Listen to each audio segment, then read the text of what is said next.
அனைவருக்கும் வணக்கம். ஸோ இன்னைக்கான சிந்தனை என்னன்னு கேட்டிங்கன்னா ஆசிரியர்களுக்கு தான். ஸோ ஆசிரியர்கள் பார்த்தீங்கன்னா ரொம்ப கஷ்டப்பட்டு தன் மாணவர்கள் நிறைய மார்க் எடுக்கணும் அப்படின்றத இன்னைக்கு அதிகமாக உழைச்சிட்டு இருக்காங்க. ஸோ அந்த ஆசிரியர்கள் என்ன பண்ணணும் அப்படின்றத ஒரு சில டிப்ஸ் கொடுக்குறேன். என்ன அப்படின்னு பார்த்தீங்கன்னா, நீங்கள் பசங்களுக்கு எக்ஸாமுக்கு நிறைய ப்ரிப்பரேஷனுக்கு நிறைய டெஸ்ட்லாம் வச்சுக்கிட்டே இருப்பீங்க. ஸோ அந்த டெஸ்ட்டு கரெக்ஷன் பண்ணி கொடுப்பீங்க. ஸோ அந்த கரெக்ஷன் பண்ணி கொடுக்கும்பொழுது அந்த மாணவர்கள் எங்கெல்லாம் தப்பு பண்ணியிருக்காங்க அப்படின்றத அந்த மாணவர்களை தனியாக கூப்பிட்டு எங்கே தப்பு பண்ணியிருக்கான், ஏன் நீங்கள் மார்க் அது கம்மியாக கொடுத்துருக்கீங்க, எதுக்கெல்லாம் நீங்கள் மார்க் கம்மியாக கொடுத்துருக்கீங்க அப்படின்றத அந்த மாணவர்களுக்கு நீங்கள் விளக்குனீங்கன்னா அடுத்த முறை அந்த மாணவர்கள் அந்த தவறு செய்ய மாட்டாங்க. ஸோ அதை அவங்க தவறை சரி செஞ்சதுக்கு அப்புறம் நீங்கள் எல்லா மாணவர்களுக்கு முன்னாடி அவங்கள பாராட்டணும்.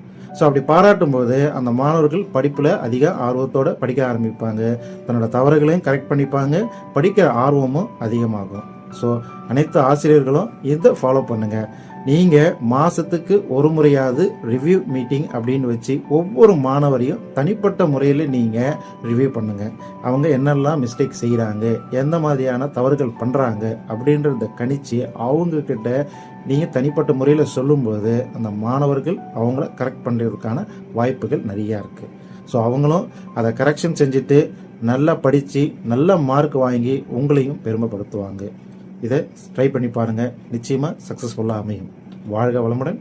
நன்றி.